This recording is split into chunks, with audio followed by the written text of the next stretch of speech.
Good morning.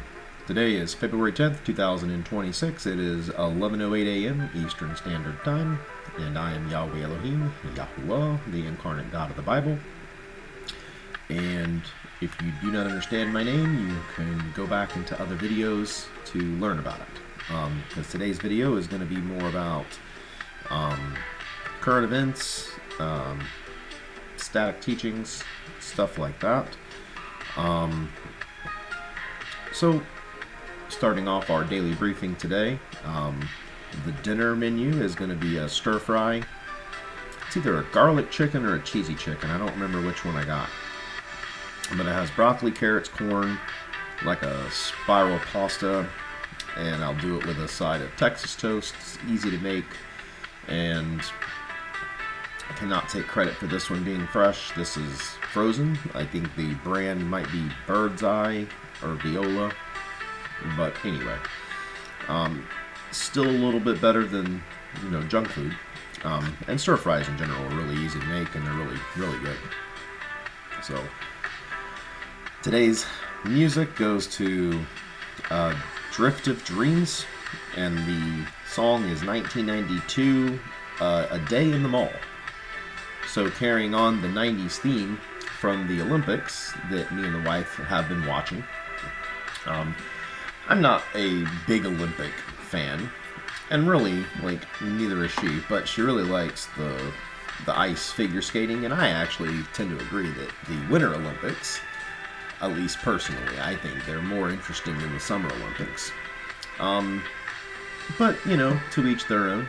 I think that the Winter Olympics ice skating is, hands down, it's beautiful. It's living art.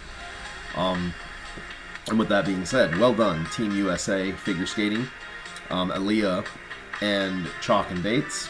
So truly a grade above the rest. You guys are the next generation, or you are the current generation that the next generation is going to be looking up to beat your records, but in a good way, right? You're setting the bar at such a high level that it will be impressive to see future athletes strive to essentially obtain that. And so Leah, I guess your nickname is the Quad God. Now that is kind of catchy, but remember, you don't need any labels to show and to prove that you're the master in your discipline. You're doing that by your action. Right, you're doing things. You're pushing the limits of human physicality. Truly, it is amazing. And Chalk and Bates, your marriage is actually what I see, and your success is made up from the synchronization of you two being as one. One dance, one mind, one goal. You cannot lose. So, me and the wife were discussing that last night. Is my first question anytime I see a team is, are they married, and mostly not, right? And then I really kind of perked up when I heard that Chalk and Bates were married. And it's an interesting, how I see it, that is a part of their success. If you are doing figure ice skating that requires that level of closeness and intimacy with a partner, obviously, it's, if you're going to have a partner in that way, then you should be a single both ends, or at least in some kind of monogamous relationship with your partner, because that obviously helps with Chalk and Bates, right? They don't have those no-go zones because they're a married couple. So him and her can dance freely, openly, obviously, with each other. So that makes not only practicing more frequent, more involved, but then their eating regimens, their exercise regimens, their life together, pushing towards one goal. They're a unified front. They're unified in training, unified in their goals, and truly, that is one of the recipes to their success. And the cool part is even when they go to break off to do individual skating, because of their synchronization and their adaptation to one another's and the choreography that goes with it, even when they separate, they're still taking the best of the best from them two being together and being able to put that on display as individuals. So as being one, you want to obviously be in synchronization every step, every move. But that is true to life. That is the big purpose of having your forever person, is once you're done with courtship, right? Once you're off the market, then essentially your God-given job, right, is to be a good spouse to one another, is to be in lockstep with each other. And if you find avenues that you're not in lockstep, then those are pinch points that you got to work out and then pave the way ahead. So it's interesting to see the married figure skaters, because obviously their success, they have worked through pinch points. No one's ever going to see the blood, sweat, and tears that have went into the choreography. I don't recall what skater it was, but she had a pretty bad cut on her knee.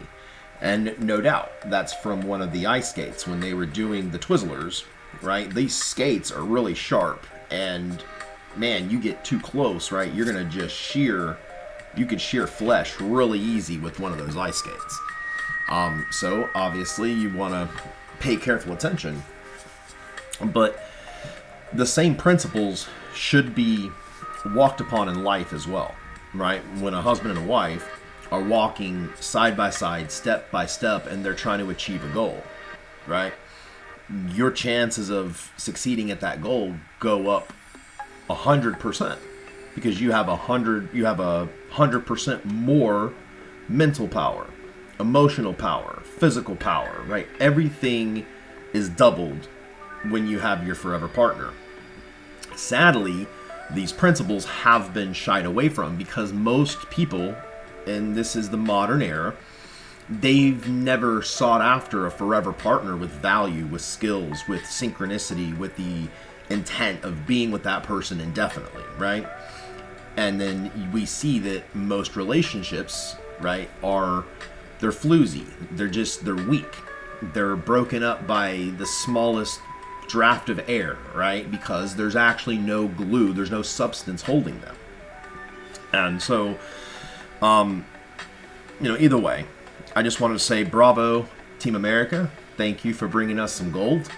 And I'm looking forward to seeing, I believe it's tomorrow, is going to be the individual rhythmic dances, or something to that effect. But again, I think it's beautiful to watch. I don't like some of the outfits, but I'm not going to be too picky because I understand the purpose. And again, I love getting into the minds of some of these athletes, because when you see what they've had to do outside of the cameras, outside of the Olympic stage, right? I know humans can't, but I can. When you go into these people's past memories and you're seeing, like Elia, right, for example, how many times he tried to twirl and fall and fell. How many times were his legs black from falling on his own skates, right? You see what I mean? No one ever knows the pain that has went into putting on a performance at such a high level. And that is true in relationships, right? No relationship, no matter what, is ever just going to be easy squeezy up and easy. I mean, maybe there are some, but then at the same time, that means that relationship has not encountered any true challenges worth its substance, which again also contributes to very easily failing marriages, right? Embrace the challenge. Embrace the storm. That gives you as a couple a chance to work something out that is unique to you. Just like Chalk and Bates, just like Aaliyah, just like these top-notch athletes. They didn't get there because they just woke up one day and said, you know what? I am just inherently perfect. No. It took blood, sweat, tears. It took sacrifice. They sacrificed their time. They sacrificed while others were out boozing and clubbing and sitting at, wing houses, getting drunk, hitting on, bartenders. These athletes were in the closed down skating rink after hours, getting as many minutes and hours as they could in on the ice. They were using bandages and creams to try to just keep their skin intact from all the lashes that they've had to endure from a fall, from a partner skate hitting him, you see? And then the amount of trust, right? They didn't come into that already equipped with this trust that, hey, you're going to be two slinging blades, wrapping around my head. Because truly, like, things could go terribly wrong in some of these events, and they do.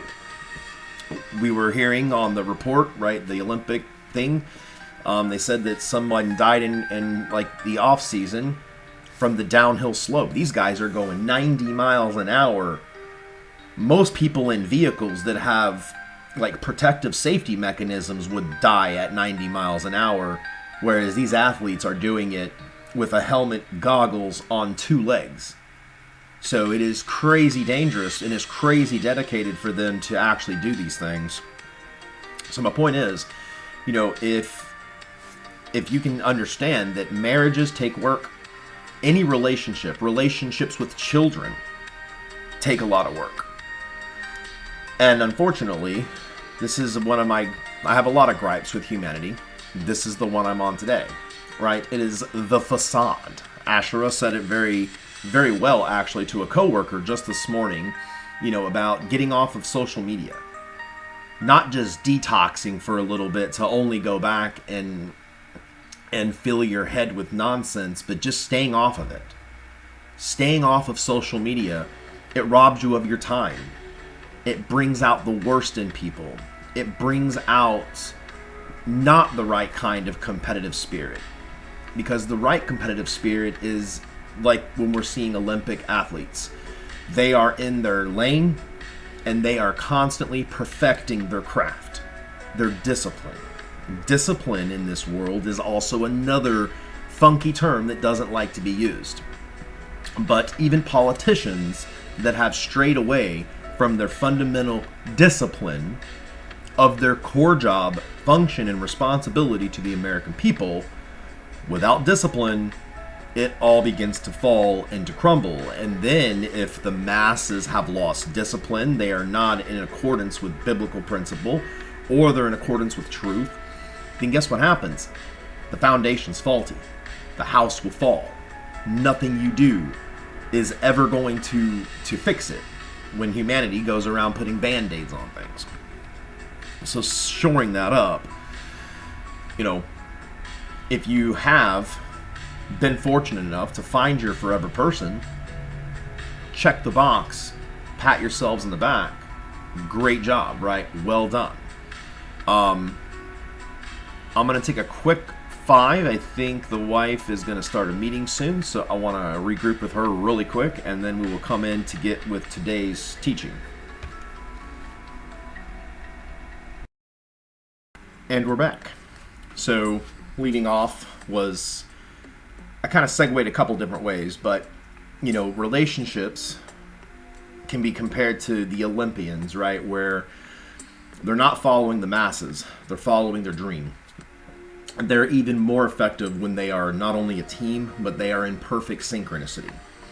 That's not just a happen chance, right? You have to fight your fights. You have to eke out the wins in the profession of being an athlete, but also in your marriages, also in your relationships with your children.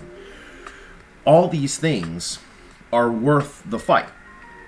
And oftentimes, it's so disheartening from viewpoint as God to see humans giving up on each other so easily and so quickly because of the opinions of other people.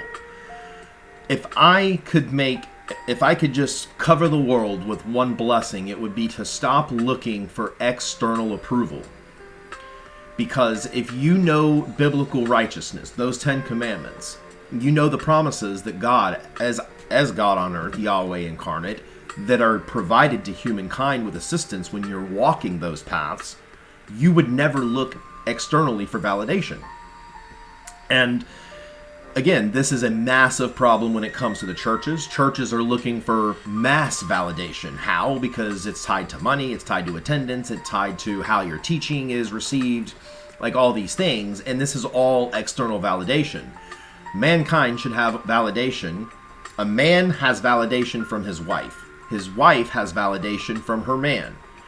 as a unit, they receive validation from Elohim, God, me, Yahweh, in the flesh or in the spirit, either one. But that's the way, truly.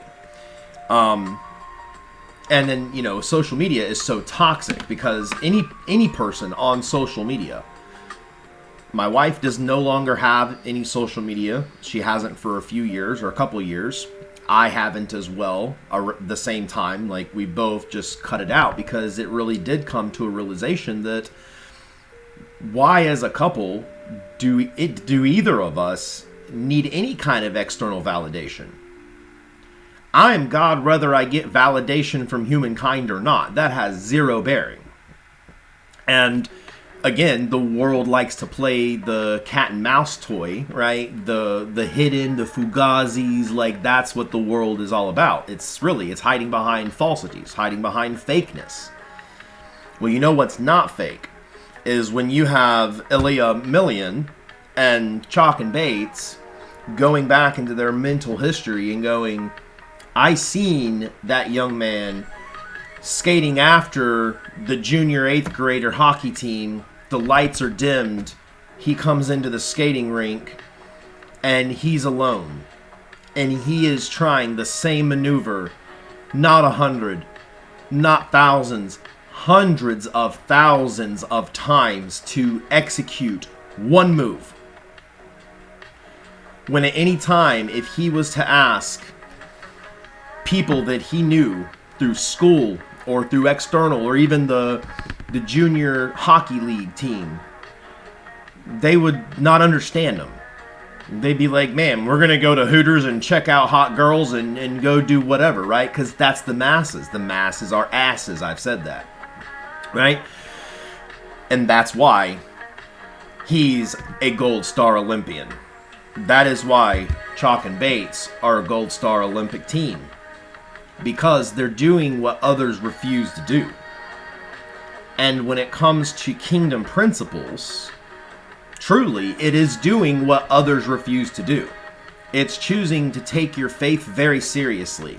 And that you are not going to take the labels. And that's what I mean, right? If you can get it in your mind, 99.9% of all the shit, forgive my language, that is in the earth, including the Bible, including I saw this very brief video by Dan McClellan.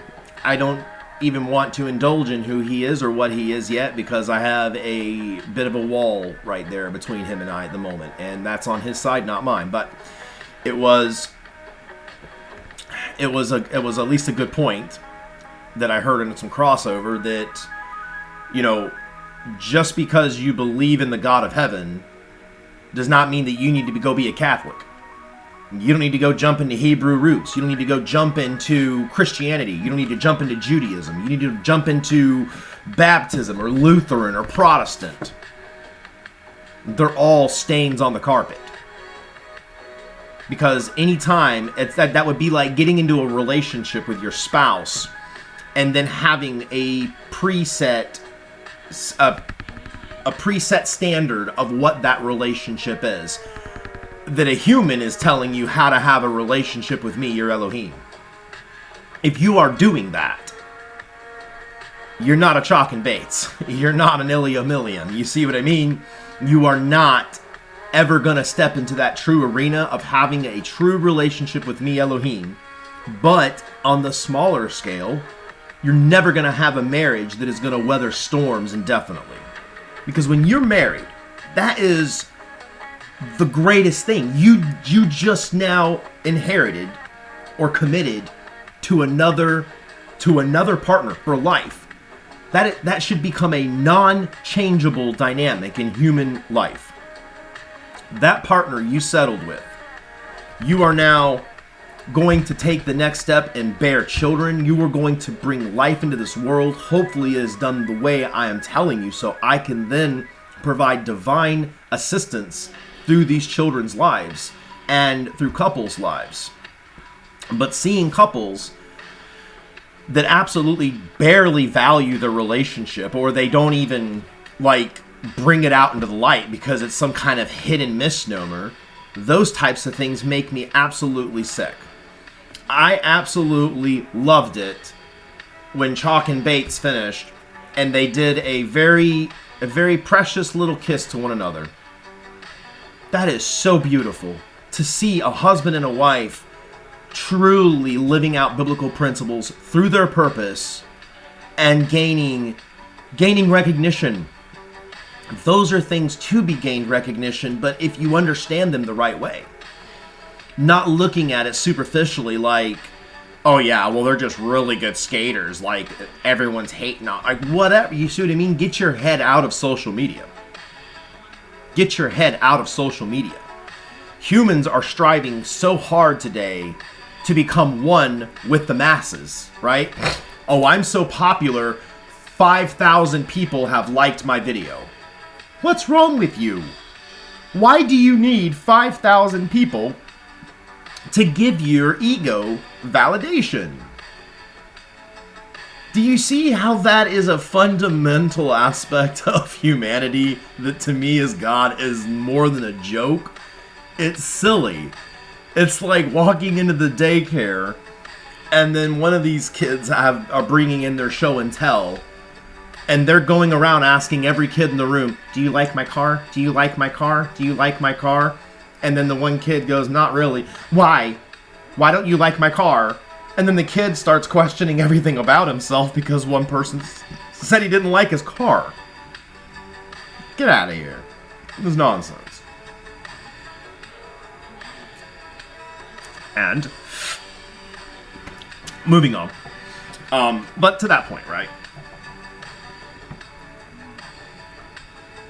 When you are dedicated to one another,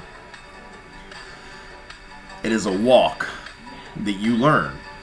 Like me and my wife, me and my Asherah, right? Asher and Yahweh, Ashley and Josh. We are one, right?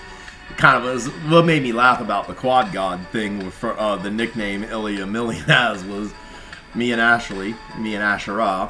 We kind of like in the form, right? It's like we're the quad gods. Like we are the deities in heaven, but also now on earth. So it's like this quad thing. Anyway, the point is though, right? Is a part of that relationship. You should expect challenges. Good. Right? Good. Why? Because every challenge is a potential growth spot. If the challenge never presented itself, then you would have never had the opportunity as a couple to work through the challenge. That's huge. 100% of the time, if couples overcome a challenge together, they're closer, they're stronger, more committed. They have now unique stories and experiences that only they in their nucleus shared. That builds bonds, like truly.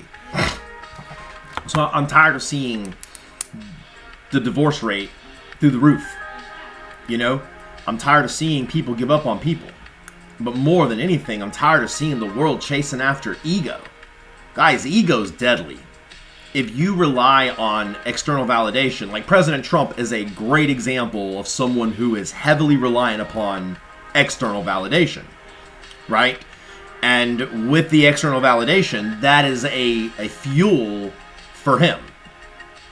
If you are a human being, the only validation that you naturally should desire is validation from God, validation from the Almighty, the Creator. I am Yahweh in the flesh. That does not mean that all of what exists as Elohim is right here. That means I am a flange of the one true God. I am the talking head to the human part of existence.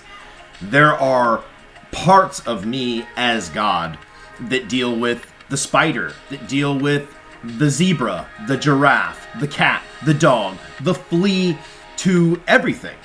Because everything that has a sublime or subliminal pulse of electricity is connected to the sphere of creation. The voice, the human side of that God is me. So, well, anyway, I'm spinning too far off. I'm getting off of my main thing. All right. So I'm gonna change the 90s music. That was kind of a nod to the it's supposed to be a little nod to the Olympics because they were doing the 90s thing. Let's take a look.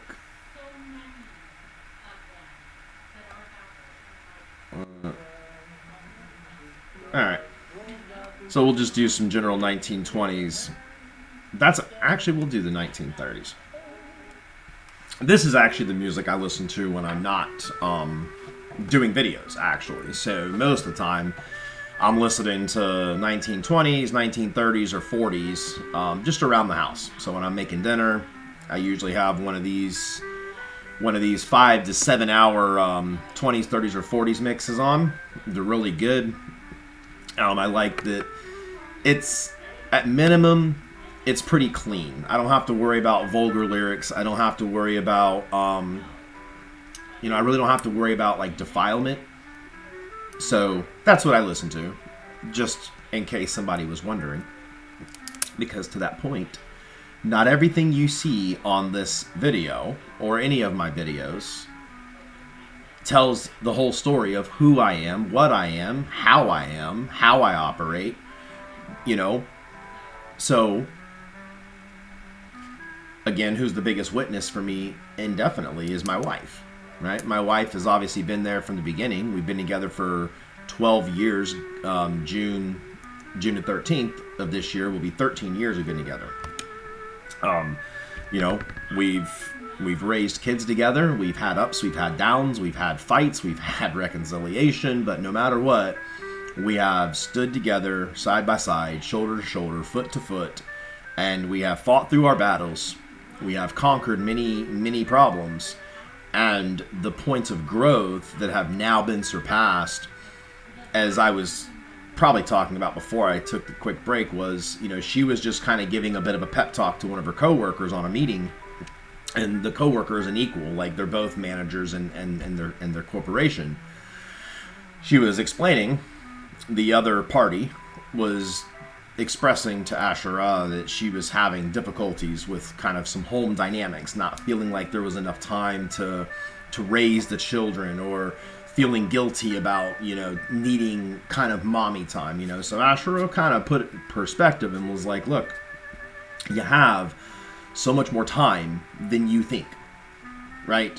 Being off of social media. Guys, when these videos are done, my window closes, my computer goes off, I'm done for the day. I am then on to other work that does not require anything. My cell phone gets touched twice a day, usually for 5 minutes at a time. In the morning, I check to see if there's anything overnight that happened or breaking news type of thing. And then in the evening, my Asherah and I, we go through like emails to see, and 99% of the time they're all junk anyway, so it's a very brief thing. And then the phones go up, so we don't ever, our life is not based around phones, social media, technology at all. And we engage the children constantly. And even in good days and bad days. There are days that I'm frustrated with the church, or I have got things on my mind, and Asherah knows, like, okay, husband's a little edgy. He's ruffled about something. And so, how does she console me? She counsels with me. She helps me eat. She helps me understand different perspectives. And it also makes me a better teacher. It makes me a better partner to her. Makes me a better father. And then likewise, if she is having a pinch point somewhere and she is flustered, I approach it the same way. I will then counsel her. Right? And just because I obviously am, I'm Yahweh in the flesh, that gives me divine providence over the earth and the ability to create from nothing, direct human pathways. It gives me the ability to do a lot of things in the human scape, but it doesn't change the fundamental aspects of marriage. Marriages take work. Having a family nucleus takes work. I jumped ahead a little bit, so I'm going to rewind. The first Olympic sports were hailed by Zeus as his demigod humans. That's true. So in the ancient days, perspective matters too. So understanding from the god's perspective, all of us in some shape or form were trying to raise up the best people, right? The Greeks were trying to raise up, Achilles. They were trying to raise up their heroes, right? Because you want your kids to make you proud, kind of thing. And that hasn't changed, right? Even me as Yahweh, the God of the Hebrews, the God of the Christians, right? But no matter what, I am still the creator of the heavens and the earth. And the point of that I'm making is, right, even the gods wanted to see their humans succeed and do well. That doesn't change within the human dynamic that mothers and fathers should want their children to do well. Not just well, do better than you, right? So, the first Olympic sports, right? Zeus hailed his demigod humans. And then each athlete, or anciently said, it was they who hailed from Athens. So athlete stems from the root of Athens, which is where the Olympic Games originated. They were at young ages, usually by like 5. They were selected by like a kind of think of a coach, like a modern day trainer. They had athlete trainers in the ancient times, and we're talking 370-ish years before Yeshua, before the Second Testament. And these kids were selected, they were trained, and they were taken out of the main population. I was going to say, I hope I did not forget to unpause the video. So they were taken out of the main population, and they were set apart from the main populace so they could be dedicated to the mental, emotional, and physical rigors of training to become athletes to represent their areas, right? Athens, Rome. Or Greece, I mean. So, and the purpose of this, well, there was more than one purpose, but one of the purposes was for economical growth. So in these areas, the very first games were just track. Actually, that was like the first one. They just did the running thing. And then they began adding like the shock put, the pole vault, and then they added in boxing, where they would wrap their hands with just leather strips. Boxing was a really tough one. People did lose their lives. And then there was another one that was called Pankerton. Now, Pankerton was the most deadly sport of all. And it included slaves, hired professionals, as they would fight to the death. And an interesting note, the drivers of the chariots actually never got glory, but it was the chariot got glory for its technology, how well it was built, how well it held up in the race. Some of them that weren't built very well, the wheels would fall off, the wood would start coming undone, right? So 1, you wanted a solid chariot. 2, you wanted a good horse. So really, the horse and the chariot ended up reaping glory, and some of those I think is interesting. And yeah, and the chariot was hailed as modern technology, right, or gifts from the gods, truly. But yeah, so the first Olympic Games, they were boosting economic wealth, prosperity, expanding purpose, and letting competition flourish. Sports, they do have a place, a purpose, and it is fantastic at team building, cooperation, dedication, physical and mental perseverance. Back in my corporate days, when I was hiring people, there was something I liked to see on resumes. Going from yesterday's video, the resume, I liked seeing sports on there. Because nothing will tell you how well somebody works together, like, better than seeing how they've worked with others in the past in sports. You're competing for a goal. You should be working as a team, right?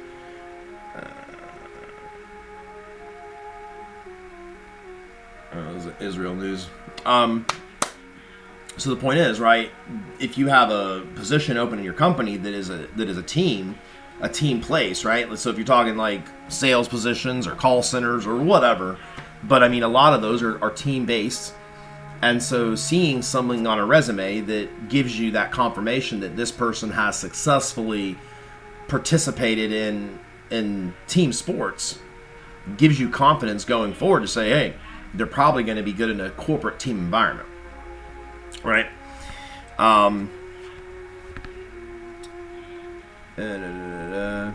So, sports in general, I highly recommend for children, young adults mainly.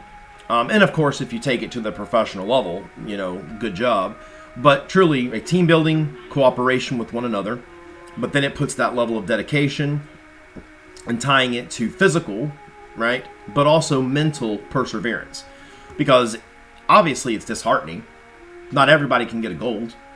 And the other, 15 some odd teams, right, that are competing for these ice skate challenges, they were good.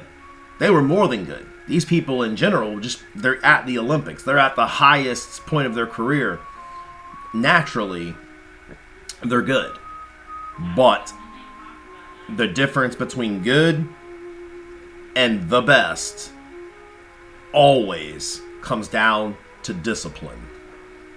It comes down to discipline. And again, the world lacks lots of discipline. The world, in fact, has ran headfirst into rebellion. Like that's where we're at in the world, right? And to my point, right, you have high up rabbis and popes and all these people, and it's like, you don't impress me because you're not disciplined. You don't even know the God of the Bible when I'm here. Shame on all of you, right? And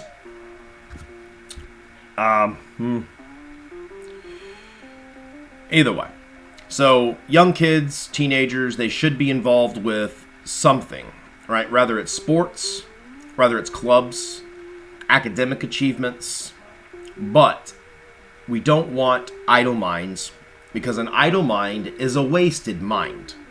An idle mind is a wasted mind. That means scrolling social media. Cut that crap out. Stop with the social media. Stop looking for external validation.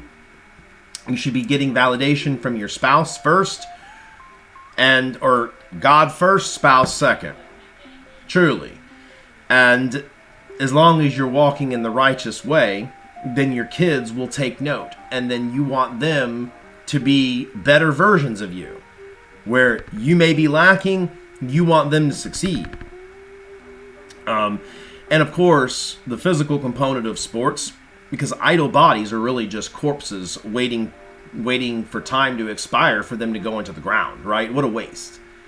What a waste. Even if you're not a competitive Olympic athlete, you should be physical enough that you could mow your own grass.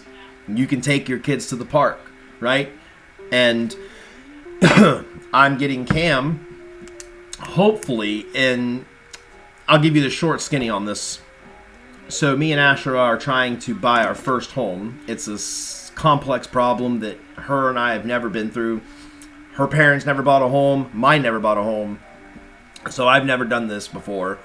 It's crazy complicated and difficult, and there's more reasons why they tell you no than they tell you yes. But beside the point, we are trying to buy a home in a particular area so Cameron can go from 6th grade all the way to 12th grade in the same school, but this school is a top-notch school. A++ rated. Their sports programs are A++ rated. The facilities are absolutely gorgeous. They have, it is like an application type of school. So Cameron, even in 3rd grade, is already racking up achievements. He's gotten like 3 trophies, at least 3 medals, several certificates of completion in just different categories. Whether it was sports, he did soccer. Whether it was academic, he did the science showcase. Right, just team sports, individual competitions. He was a winner of the chess tournaments. So these things, we're keeping Cam busy, and Asher and I keep him like engaged, constantly engaged. And this school in Central Pasco is the destination. But in order for him to go there, we have to live in the area. Well, we don't want to live constantly in the ghetto, number one. Number two, I don't want the type of neighborhood that me and Asher live in right now to become a part of who our son is and who he's going to grow up to be, right? The neighborhood we live in does not reflect the character of who we are as gods or as people on earth with a family and goals for our family, but for the world.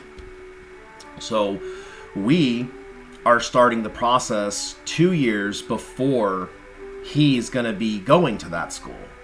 But do you see, as parents, how much foresight it requires to do things right? So many parents do not parent. They just react.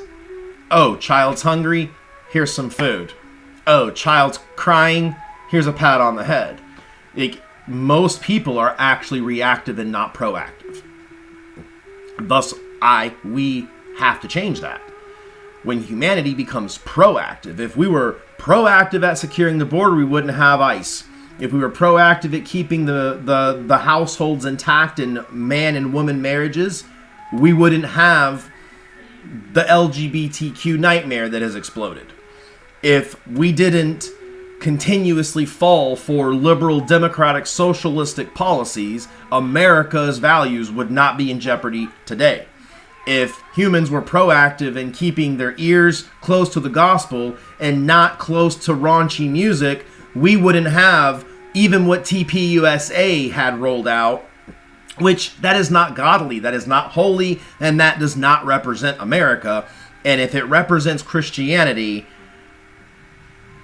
the saying would be, God help you. But that's where you're really at a problem, because I'm not going to help you. I'm not going to engage that. That's my decision. And that's just a fact.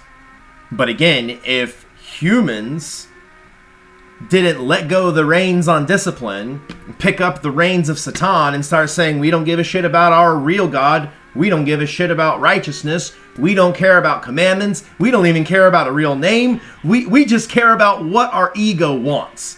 How many likes am I getting? How much attention am I getting? And then everyone's looking at everyone. Everyone's looking at everyone. Nonsense.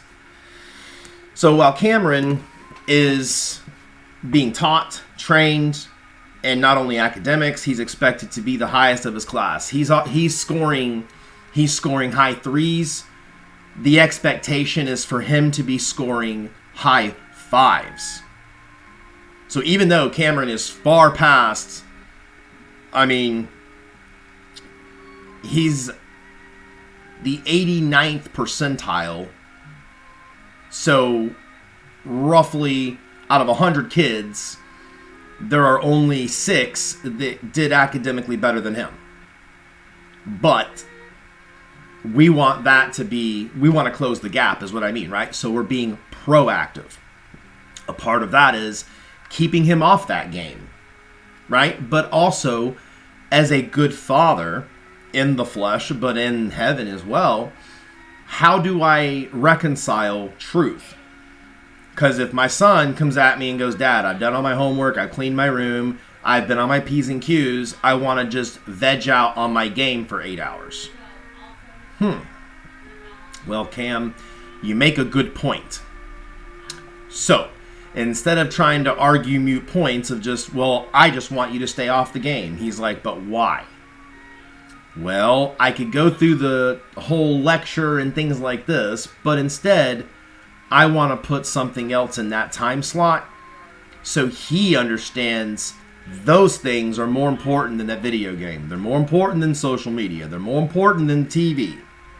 They're more important than these things. These things are not going to last. These things are they're all raunchy. And truly, if it wasn't for doing the videos daily as a witness, but as a marker for the Third Testament, and then again, a proof of my existence on earth and when I do interact with earth, and also a confirmation of humanity's estrangement to me, right? These are all confirmations. These are all just confirming proofs. But point is, right, I'm filling Cameron's time with better things. Now, there are children that have challenges. Now, our Kenzie has autism. So she's on the spectrum, and she has epilepsy. So she's my adoptive daughter. but she has medical problems, right? That does not mean that we are lax with her. Just because she has challenges doesn't mean that we don't apply the same love, concern, and energy output to her as we do with Cameron. It just looks a little different. So, right, Kinsey, because of her autism, does not have desire for sports, and she's not very, coordinated. And she doesn't have any desire for these things, right? So instead, we try to embrace her passionate niches where and when we can. And at this point, right, it's mostly small clubs. She likes her Bible group. She keeps things very simple and easy, but I, as obviously her stepfather, I continuously stretch and grow her, right? As she's getting older, she needs to learn tasks. She needs to learn skills. She's mastered the kitchen cleanup, so I cook dinner every night, but she is a part of her chores, and we don't pay for chores. Chores are an expectation of living in the home. That is an expectation. So after I cook dinner, she comes in, Mackenzie, and then she will clean the kitchen. Even though she's been on her job now for 3 years of kitchen duty, most of the time, 3 to 4 times a week, I still have to give it the eyeball, and I'll point out, you forgot to wipe the fingerprints off the microwave. You didn't, wipe down the dinner table where there's still little salt, stuff on the surface. And sometimes she gets flustered, but guess what? It still gets done the right way. It gets done to my expectations, and now I can trust that when she goes into college, she knows how to properly clean a kitchen. Because if she was going to rely on her own expectation is not my expectation. Thus translates to the church. The church's expectations look nothing like my expectations. Are humans bringing people into heaven, or is Almighty God bringing people into heaven? If you're expecting humankind to bring you into the kingdom of heaven, then you are wrong and you will not go there. Instead, you need to be listening to the one who brings you into heaven and to abide by those standards versus the whims of your own heart, the whims of your own church, the whims of your own label. Again, this is a fundamental problem. Religion should not be like this Catholic beast. And people then trying to find, you're shopping, I'm going to shop my religion. I agree with this one, but I don't agree with that one. I kind of agree with this one. I just settled on this one. How are you even using this frame of mind to have a direct personal relationship with the Creator? Whether it be in spirit or the flesh or both or anything. It's not. You're caring more about the relationship you have with a rabbi, a pastor, a priest, an affiliation with a club, a Christian club, or a Jewish club, or whatever. Cut it out. It's nonsense. Yeah, so anyway, Kenzie, right, never was really sports oriented. She was never really high in the academic factor, but yet she does embrace, she does clubs twice a week. Then she does her Bible group, also during the week. And I'm saying, and then she has little, projects that she'll work on. That is enough for her ability. But it doesn't mean that, we let off the gas. That's kind of my point. Okay. We are coming up close to kid pickup. Trying to decide if I'm going to try to run through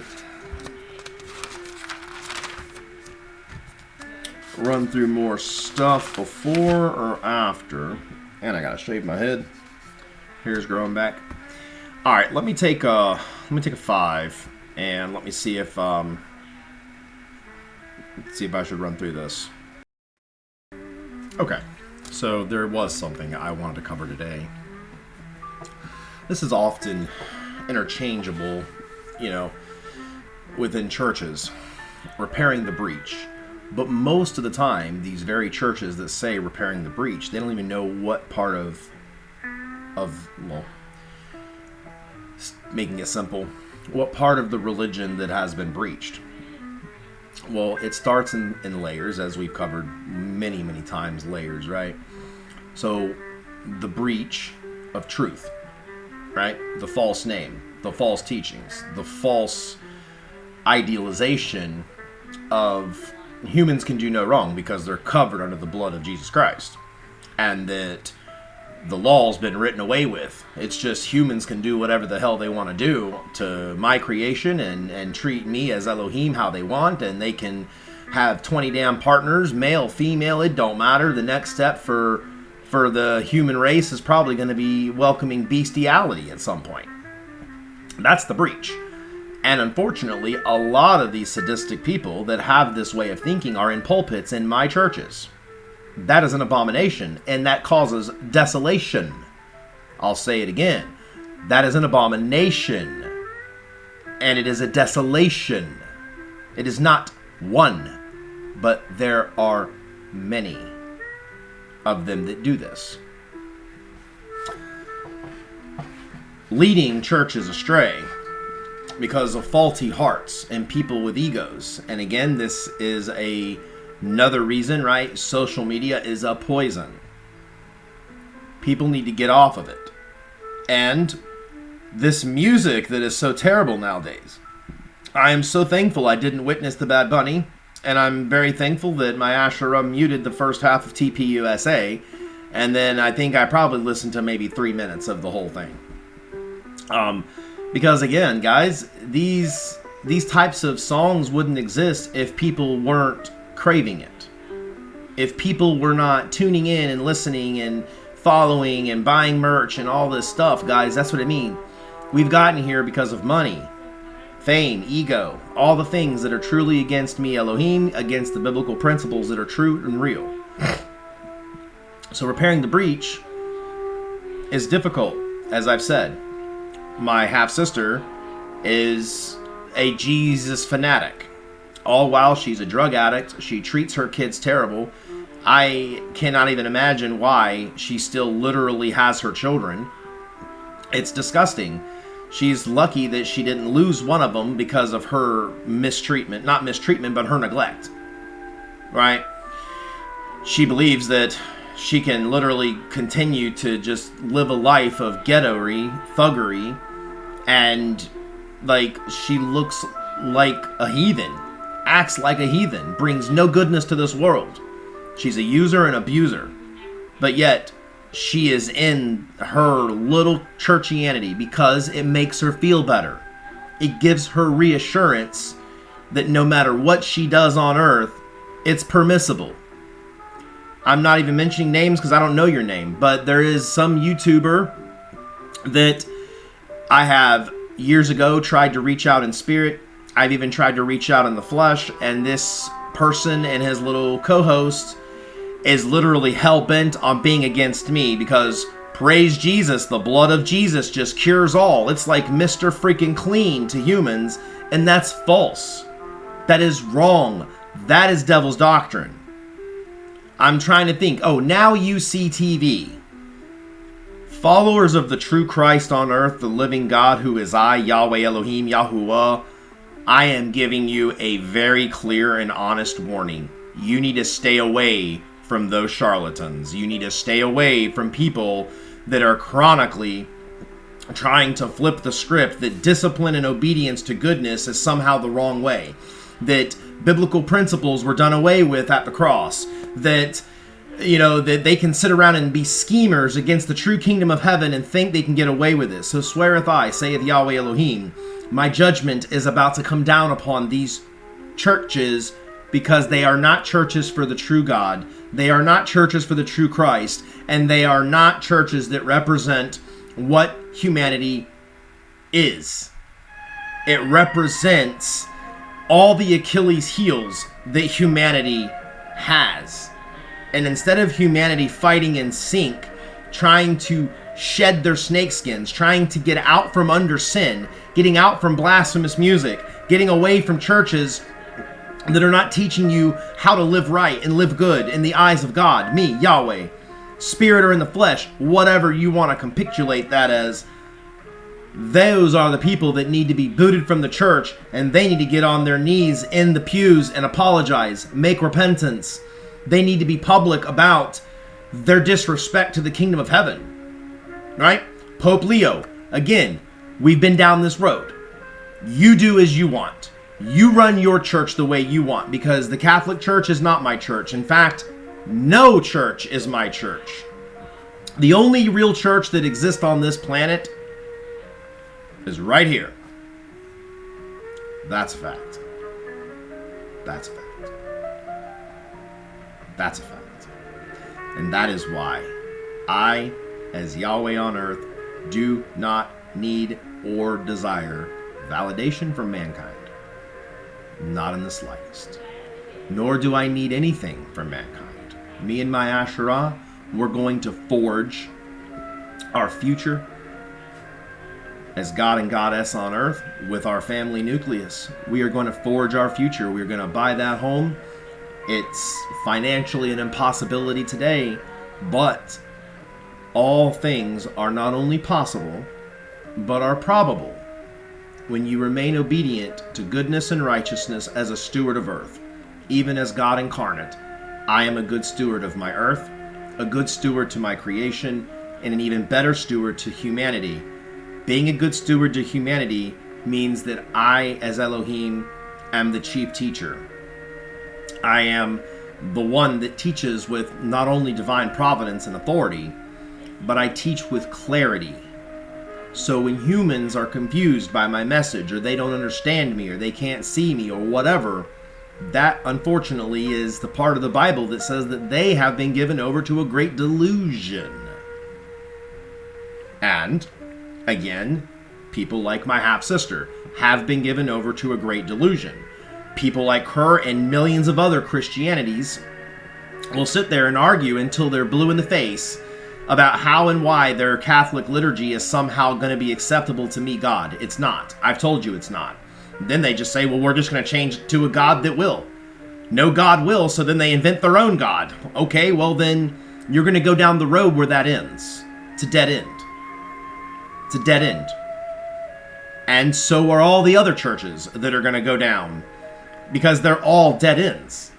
They're all dead ends. You know? Humans somehow think that they could tell the truth while literally saying a lie, because their ego could get hurt, because their fanfare might dwindle. Right? I said yesterday, I taught Nicodemus, that's true. One of the ones that does remind me of Nicodemus is the Catholic Bishop Mari. I have no doubt that he does have a burning desire to have a relationship with me, but the funny part is, he does not want that real relationship with me here, because that would force change. That would force him looking at this beast that he works for, calling it a lie.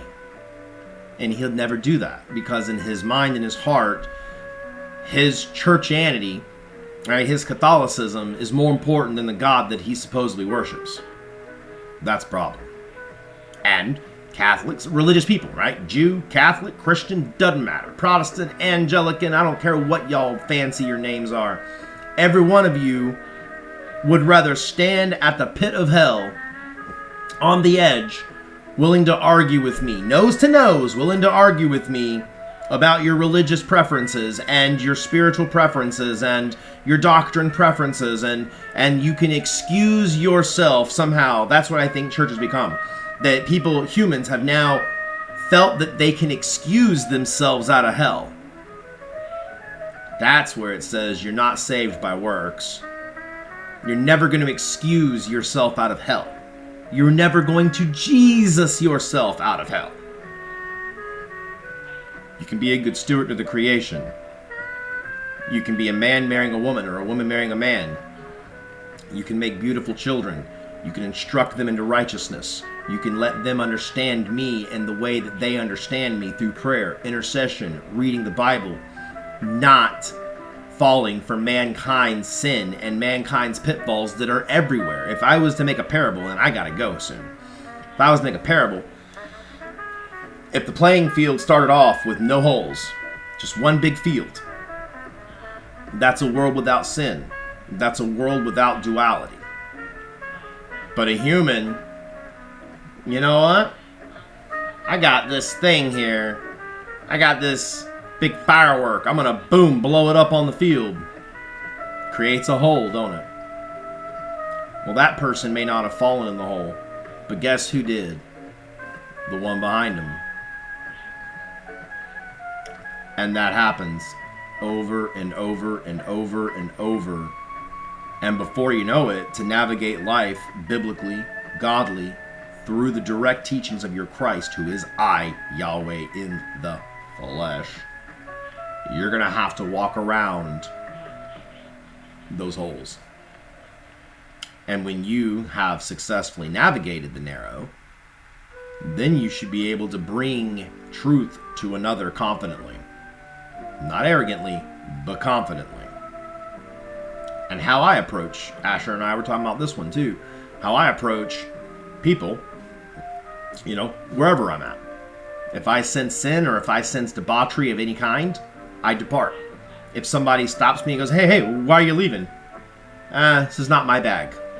What's wrong with it? What don't you like? Well, that you asked, I'll tell you. They ask, I tell them. They take that information and do what they want. I don't go around whomping people on the head. That's not my prerogative. But if people are wondering why I do this, or why I act this, or why I say this, I'm more than happy to provide an explanation and truth. That's why. And as I said, you know, I do not indulge in any level of debauchery, any level of social media. YouTube is the only, social media I have, and I don't think of it as social media. And again, chasing this clout, right? Because just like we were talking about relationships, right? If you're married to a man or a woman, but then you're also married to social media, you're looking for external validation of your relationship, your children, your parenting, and then it's so bizarre and bogus. Stop that. You don't need that. Humans need a detox from the beasts, and there are many of them too in this world. All right, I got 4 minutes, and then I gotta go do kid pickup, and my leg's asleep. Dang it. Voter ID was one of my topicals, and my coffee is cold. That stinks.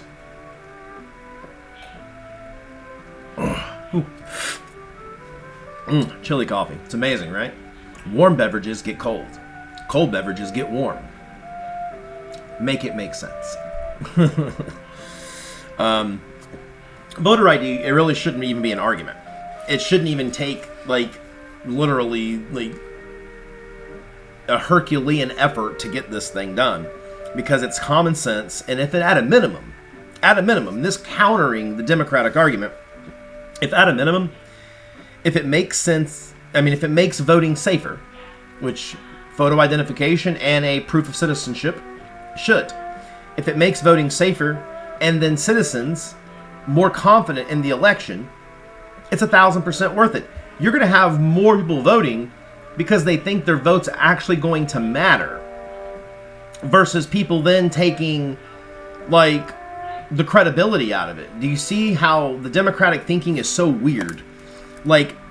It's so weird, right? Going back to the slave days, the Democrats are saying, if you take away our slaves, stupid, no one's gonna mine, no one's gonna farm cotton, no one's gonna pick tobacco, no one, stupid.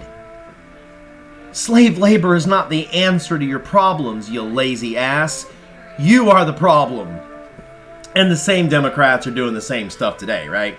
They're just truly, they look at non-white, they really do.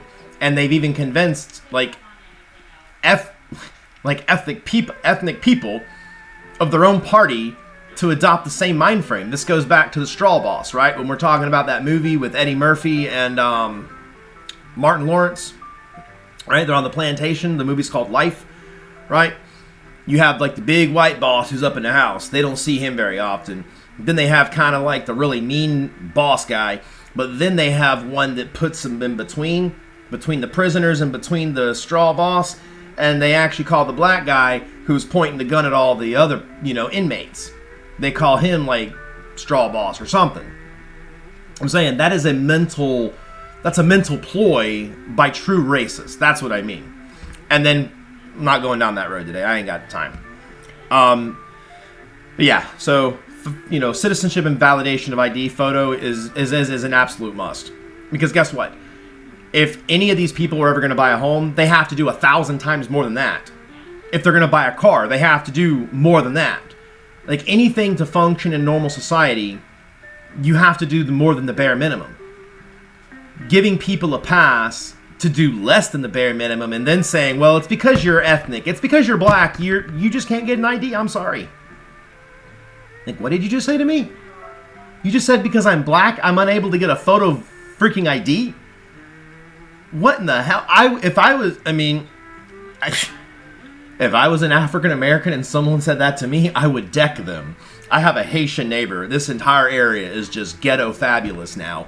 But I have a Haitian neighbor that I absolutely think is the coolest guy. He is like 6'3". He is like, he's obviously a legal immigrant, owns a little small business, but this guy does not take crap off of anyone. And anytime these boneheads up the road are like lighting off fireworks at a random Tuesday night, like it's so irritating. But I'm saying, my Haitian neighbor, man, he'll get his ass up and he will start walking down that road. And when they see him, they're like, I'm saying, go tell him that he doesn't need a valid ID to vote. He's proud of the fact that he migrated here legally. You understand? He is proud of that because that took hard work and dedication. That would be like telling Chalk and Bates and, Quad God, hey, guys, I know you literally just like went the extra mile to become literally like athletic savants, but not savants, but like athletic, like unique, rare skill talents. That'd be like saying, hey guys, you know what? You did good, but everyone's going to get the gold this time. Right? Everyone's going to get the gold. Even when Korea, right, South Korea, they weren't up to snuff. Has nothing to do with them as a people. Right? But the guy dropped the ball on the ice, right? He fell. And you could see the look in his partner's eyes when she is like, oh my gosh, I'm about to have to do twirls on this man's head as he's on her skates, and he just fell doing a Twizzler spin. I mean, Ashra was like, I can't watch it. She's like, I think he's going to drop her. And I'm like, I'm going to cover my eyes too, I don't want to see this. But I'm saying, like, it's infuriating that Democrats talk down to minorities or ethnic groups, or let's just essentially say it, anything non-white, and say that they're handicapped. That's so disturbing. It's so disturbing. Because again, we want citizens who pay taxes, who have a dog in the fight, who are a part of, like, again, America is different because if you were an investor, say I invested into a company. When you invest into a company, you're a shareholder. It means you have a stake in the game. Whatever decision the company makes, you as an investor are notified and given a chance to say something about the decision. That's America. That's America. We do not need the opinions, again, of external people to have an opinion about American politics. American citizens should have opinions about American politics. Those who are paying taxes have opinions about American politics.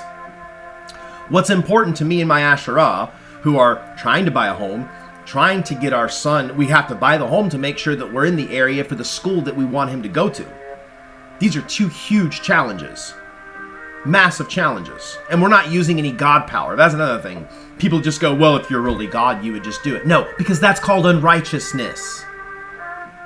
That is called unrighteousness. That would be cheating.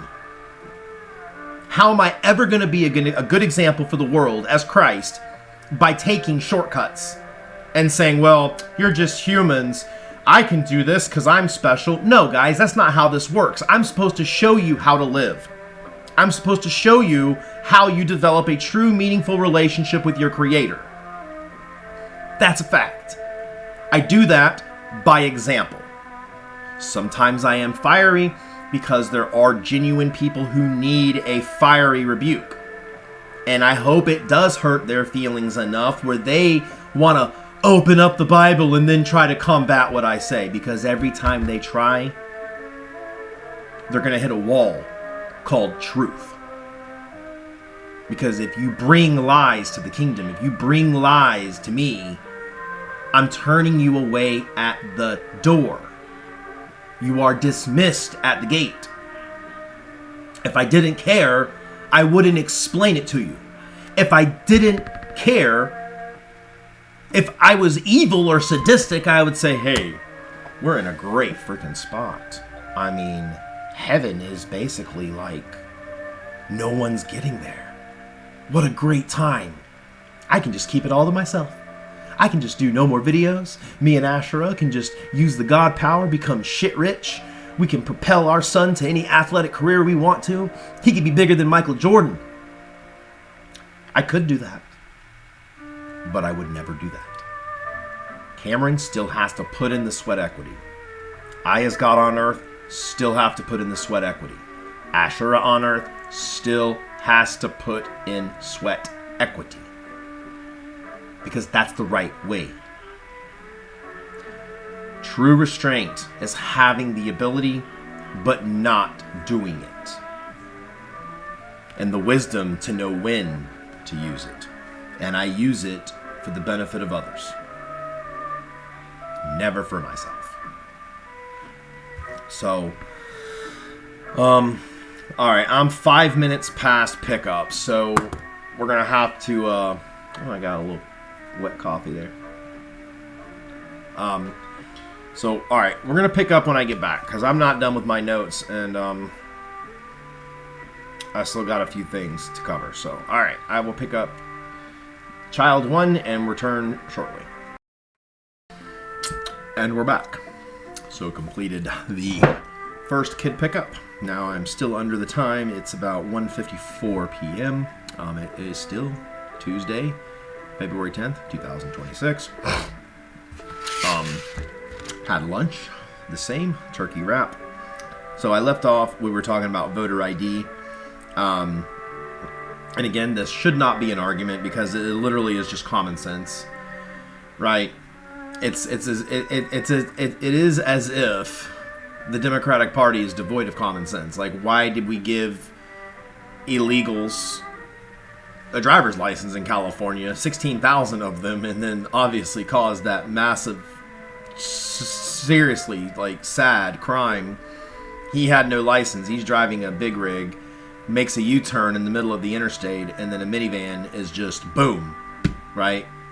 Like, that's a tragedy that should not have happened because of weak leadership that is found primarily in the Democratic Party. Again, you know, common sense is not very common, apparently. But again, Democrats need to stop deciding what humans are capable of based on their skin tone and ethnic background. I'll say it again. Democrats and people alike need to stop deciding what human beings are capable of based on their skin tone and ethnic background, because equal rights is not the same as democratic loopholes.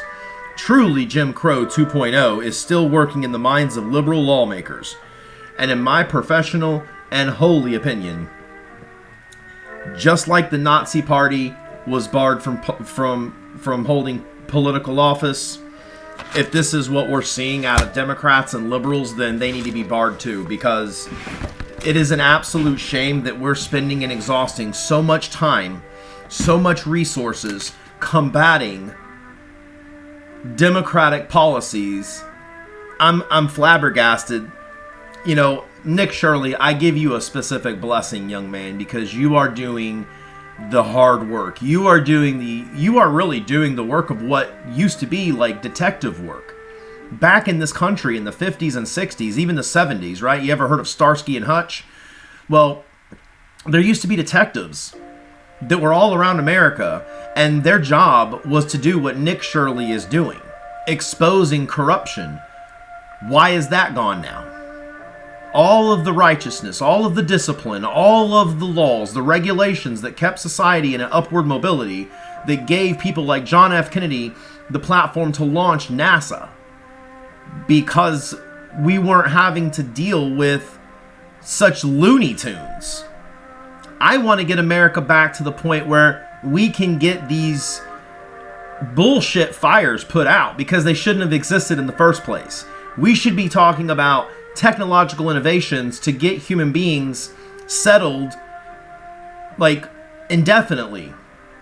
There are things that I, as God, can do. I told you, I can make Mars green in less than 24 months. Count on it. Put it as a witness.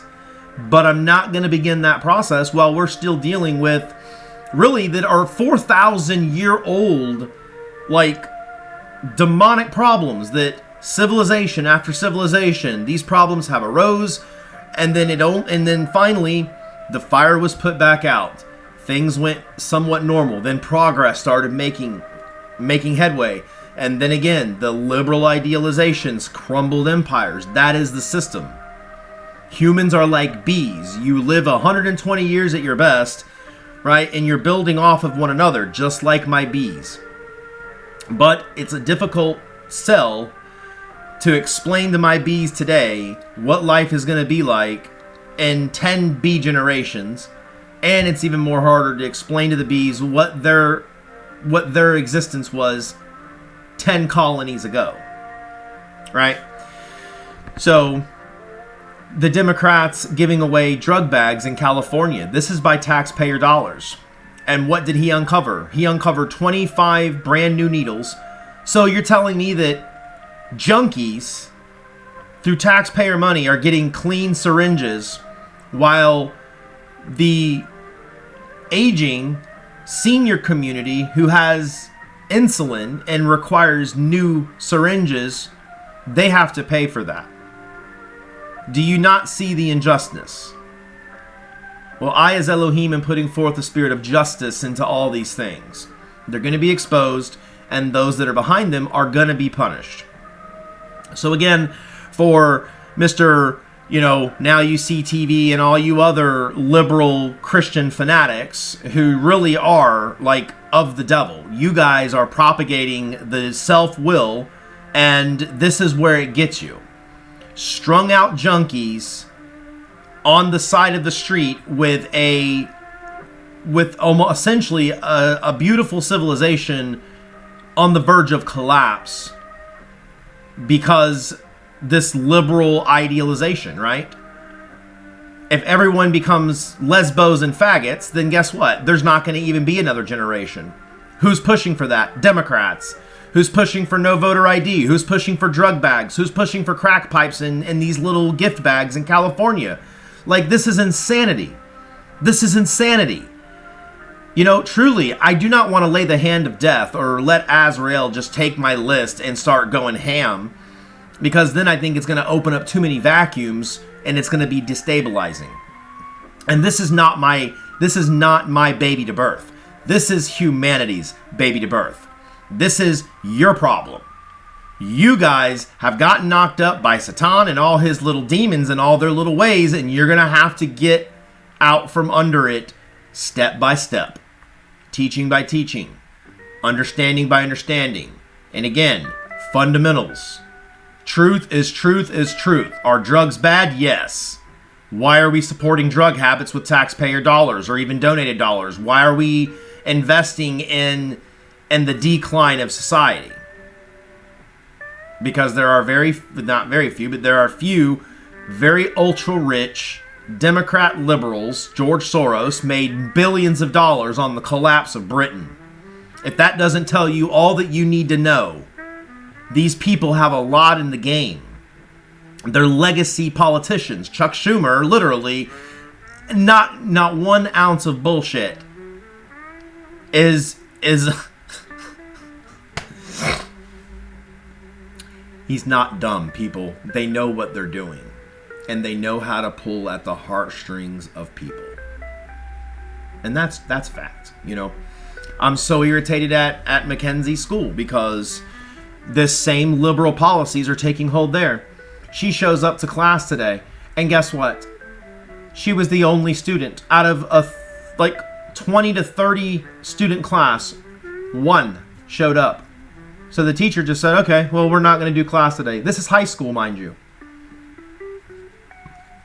So the children are running the school. And in the teaching academy, instead of teaching the love and affinity for education and imparting knowledge to young children, instead of her teaching academy that she's a part of, no, they're instilling, take the easiest way possible. Here are the answers to the test. You don't have to retain information. You just have to get the little brats through school. This is what they're teaching the future teachers of America. You do not have my blessing. You do not have my anointing. That is a fugazi. That is why Asher and I are in the middle of trying to buy a home in the area that we want, and then we will have access to the school that we want for Cameron, because Cameron is being pushed to his maximum excellence, and I and her want a school that is going to facilitate that excellence. Their standard is already advanced classes, whereas every other school has the easy road, the normal road, and then a little bit elevated if you want to go to college kind of junk. The school that Cameron's going to be going to is different.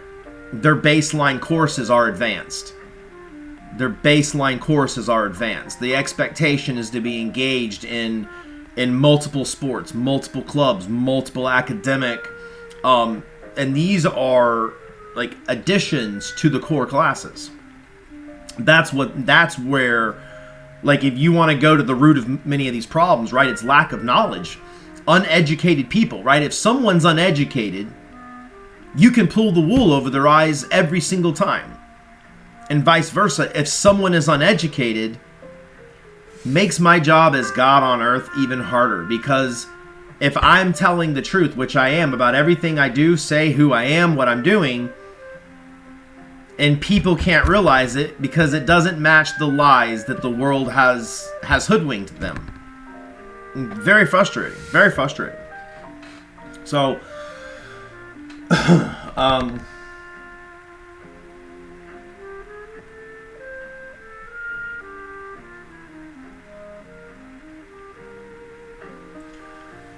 very frustrating.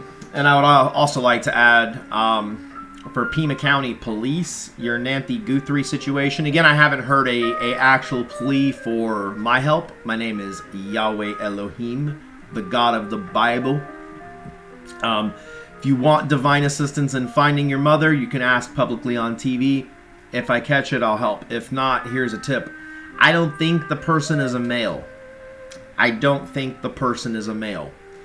Because, and this is just human senses telling you, the eyebrows are done, the shoulders are low, and it looks as if the chosen jacket over the person is extra baggy on purpose to hide the fact that there are breasts.